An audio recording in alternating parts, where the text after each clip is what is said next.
waxaan rabaa inaan warbixin gaaban ka siiyo kiiskii dilka ahaa Allah u naxariistay walaalkay atooraha badda uu ku geeriyooday sida aan horay shirkeyga jiraayad ugu qabtay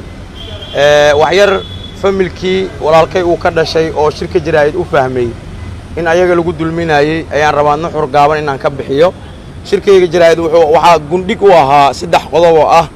number 1 in la cadeeyo in dilkan uu shabaab ka dambeeynin number 2 sida warkeygaba laga dheehan karay waxaan muujinayay in gacan ku dhiiglaha gacanta lagu haayo ee uu yahay saaxiibkii number 3 shirkeyga jiraayad wuxuu ku fadhiyay in wax la isku dagaalay oo ninkaas walaalkeena lagu dilay ay ahayd lacag akoon ku jirtay oo la rabay in la qaato ama la qaybsado laakiin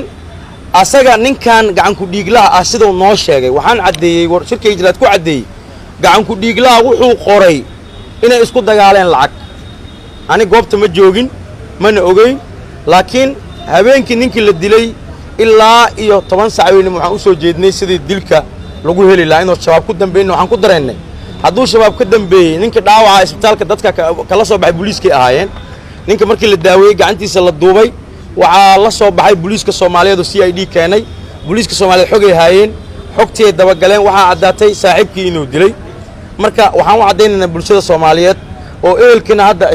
wakiilka yahay kabtanka aan tusnay akoon kamid ah akoonada uu furay gacan ku dhiiglaha uu gacantiisa ku furay oo password numberkii furay inay ku jirtay $50,000 akoon ay ku jirto akoon kalena waa furay waxa ku jirtay $3,300 waa $3,300 oo la haayo gacanta lagu haayo booliiska Soomaaliyeed gacanta ku haayo waxa dhimana wali aan la baarin akoonada dahabka iyo shirkadda Taaj hadda booliiska Soomaaliyeed intuu gacanta ku haayo telefoonada lacag ku soo dhacaysa oo hadda $130 oo shalay soo dhacday marka bulshada Soomaaliyeed iyo guud ahaan ehelka walaalka Cismaan waxa xaqiijinaynaa annagu dhibane iyo eedeysanaan haynaa dhibane oo ah atooraha badda ehelkii oo ka cawanaya in walaalkoodii la dilay booliiska Soomaaliyeedna dhinacu ka cawanaya atooraha badda wuxuu ka mid ahaa xibin fircoon ka booliiska Soomaaliyeed oo kaalin mugle uu ka qaadanaya aan ku tirinaynay dadka booliiska Soomaaliyeed u qaabilsan yaani tadawuca ama dadka inay kaalmeeyaan marka waxaan leenahay bulshada Soomaaliyeed ee ka fahantay qaladka shirka jiraayid oo ehelka sidayba ka sheegeen ka soo cawaadeen shirkeyga jiraayid kuma qotomin inaan qof ku eedeeyo kuma qotomin inaan ku cadeeyo in lacag la isku dagaalay sida warkeyga ka muuqato waxaan eri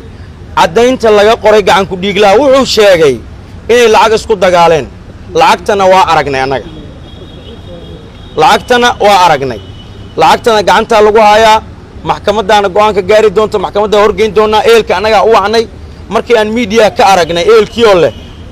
lacag iyo waxaas la isku qabsaday maba ogeyn ayaga waa runtiis hadda maba ogaba asaga numberka marka tusnay lacagta tusnay waa fajacay waa yaabanya marka ogaal darida Soomaalidu degdeg ka batay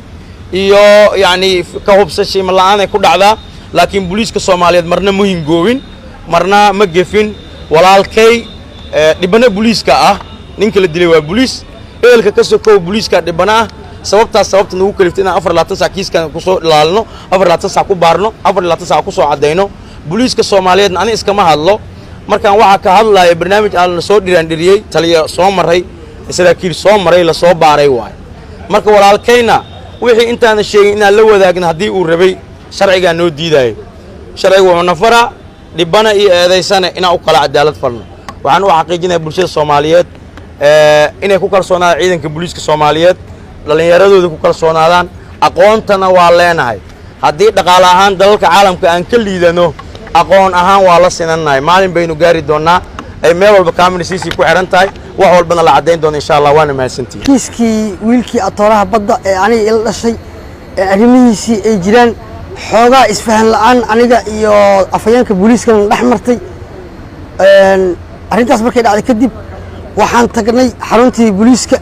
akoomada oo wiilka lahay ayay tuseen lacago ku jiray iyo lacago kale oo meel dad oo boosas uu gadayay oo kaamanka oo dadkii oo meesha ugu tala galay inuu wax ku siiyo way tuseen sidaas daraadeed maadaama isfahan la'aan dhex martay markii hore oo ila tashan oo i weydiinay sidii wax u dhaceen hadda ayaan isku imaanay meeshii arrintii ayaan ka wada hadalnay sidaas ayaan media ugu sheegay bulshada Soomaaliyeed in ayaga aynan jirin wax oo ayaga hadda raad xaggooda oo lacagihii iyo wixii dhan lahaayo lacagaha lahaayo annaga 2 akoon oo aragnay 53,300 ku jirto